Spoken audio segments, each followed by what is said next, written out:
Viewers, আজকে আমরা একটি গুরুত্বপূর্ণ টপিক নিয়ে কথা বলবো, সেটি হচ্ছে নাকের পলিপাস।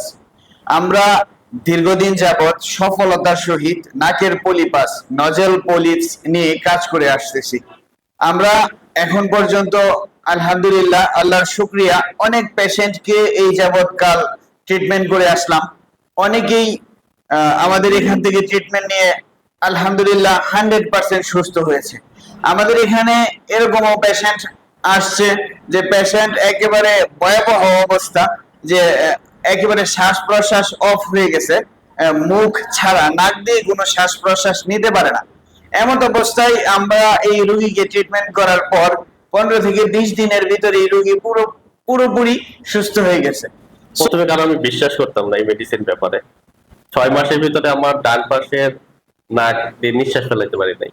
আপনারা আসেন, এখানে আসলে অবশ্যই 100% উপকৃত হবেন। আমি বলবো যে আপনারা যদি এই ভিডিওটা দেখে থাকেন, মানে এটা তো অনেকটা কষ্টদায়ক ব্যাপার। জি, যেমন আমি 6 মাস যাবত আমি অনেক হেজিটেশনে ভুগছি, যেটাতে কি করা যায়, অপারেশন করব নাকি কোথায় যাব। আমি অপারেশনে যাইতে চাই না, কারণ অপারেশনে গেলে একটু এই কাটা ছিঁড়ার ব্যাপার থাকে, এই জন্য যাই নাই। বাট আমি হোমিওপ্যাথি চিন্তা করছিলাম, আমি হোমিওপ্যাথি কয়েকবার করে খাইছিলাম, কিন্তু মেডিসিনের মেন উদ্দেশ্য হচ্ছে নাকে কিছু না কিছু লাগাই দেব, তখন আপনি এটার থেকে উপকার পাবেন। কেউ যদি আপনারা শুধু মেডিসিন খাইতে বলে, উনি আমি মনে করি না উনি ডাক্তার। জি, ঠিক আছে, আপনারা আসেন, এখানে আসলে অবশ্যই 100% উপকৃত হবেন।